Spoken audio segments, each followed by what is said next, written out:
Agor kori wacho gani jogorok ero kanisa ana di kanisa iluonga ni Mary Ang'wen mano nyinga mano miya gi jonyuol mana yudora kiluonga to nyinga mar pap ka kwakete iluonga ni Marichuinya County to sani nyocha loko nyinga matine to Clau apa ni kunyalo somo ondikore ni chuori e chuora koro chuori ma in gono ambe ne chuora koro kwadoke mashemeji dabi mpira nyocha gore maber an nadonje pap 15 minutes ka mpira nosechakore kech na ya wuoth moro to nayudo ka mpira dhi maber notugore maber Milton kata bed ni Tiagas nogowa matin jogo nobiro gi wich teko ni gidhi gowa kaka ne gigowa last season mpira madabi ma last season ne gigowa magikelo lweny giwegi to nomiwa red card apa ni fault mane Kevin Omek noningo miye yellow ok noningo miye red card to despite nomiwa red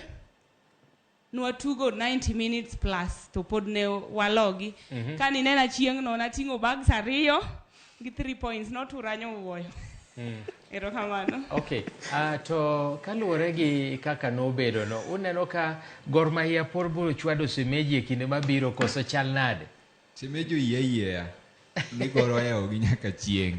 Gima rach gi Semeji ni ngufu matin ka Gor wenegi to giboko lando go dhiolo adi nyaka ng'e ni Semeji go Gor to wamedo nyisogi ni Gor pod en mana husband of teams. Yani chuor timbe. Biro go gi home and away kendo gima okwayo ni ya fans omed bira mang'eny iwinjo. Okay, mano kare. Ata nasi nyalo donjo kaja cha mondo wawuane matin. Donja kanyo mondo ikaw microphone. Mondo ma en jalony weche mag opira. Kendo en gi historia maber mar Gor Mahia. Donja kono mondo ikaw microphone mondo inyiswa ni to in kaka ni neno opira no. Mashemeji Derby ni nene nade. Mashemeji Derby chiw microphone na Robert.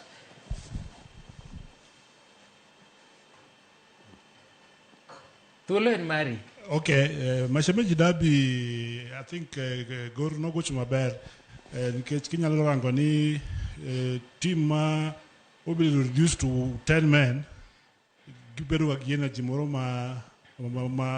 motimore marach nikech kineno ka red card no the first half to mano nyiso ni coach notimo technical change ogolo ng'ama bet gi mpira ahinya kata orwako ng'ama nyalo konyo defending nikech kijana mano gol cha defensive wise okober ahinya koro coach notimo gima ber bokelo mo lock that game mano ensure ni nikech en derby once in one goal no you know it's either you defend it and don't concede.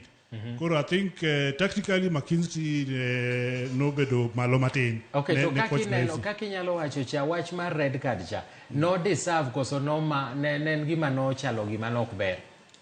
Okay, red card wacho ga ni en opinion mar referee. Referee kose amua ni en red card gimoko nyalo nikech the discussion nyalo bedo bang'e ka kodi penjo ni was it genuine koso ken genuine but according to the referee the rule book mong'eyo no ni mano was a red card and it's only that John gimakamano nok timre nikech referees machon kan oluoro golo red card e derby nikech the consequences nentiere koro the red card was Nenkare I think the goalkeeper was the last man in the defense so mano it's always iwacho ganyimano is a straight red card. Erokamano.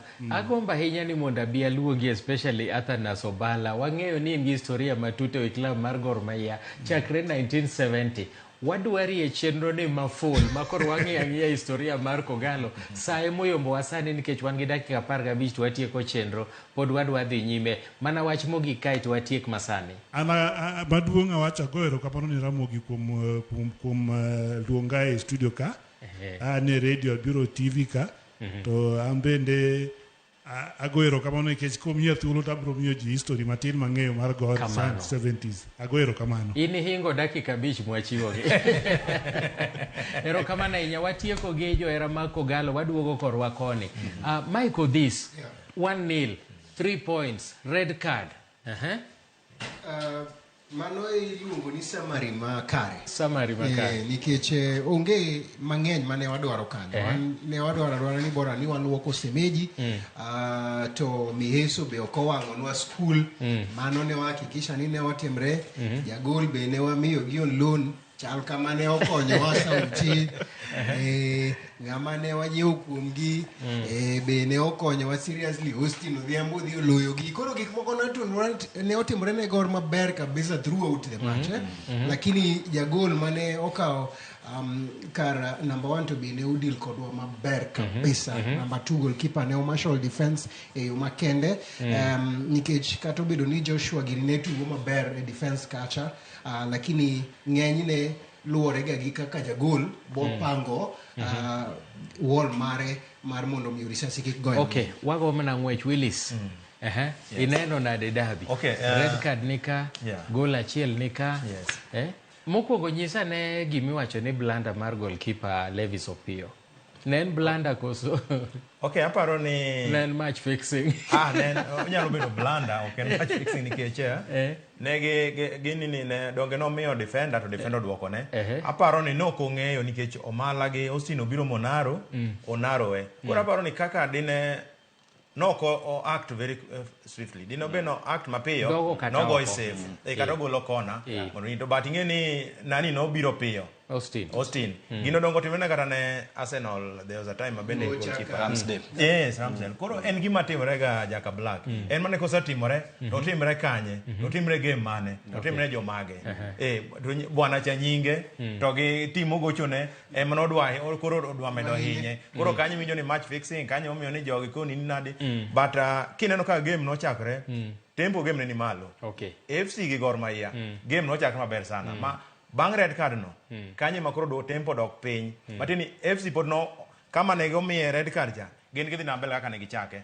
Wan koro ne chuno ni nyaka wagol ng'at achiel, mane na ng'ama ene was so attacking midfielder, to wakel ng'at ma at least nyalo protect our ninio. Kapo kitieko, Caleb Otieno, goalkeeper. Caleb Otieno, mano player mara, ne an kode gine ne youth team. To gima no mora, confidence mano donjo godo.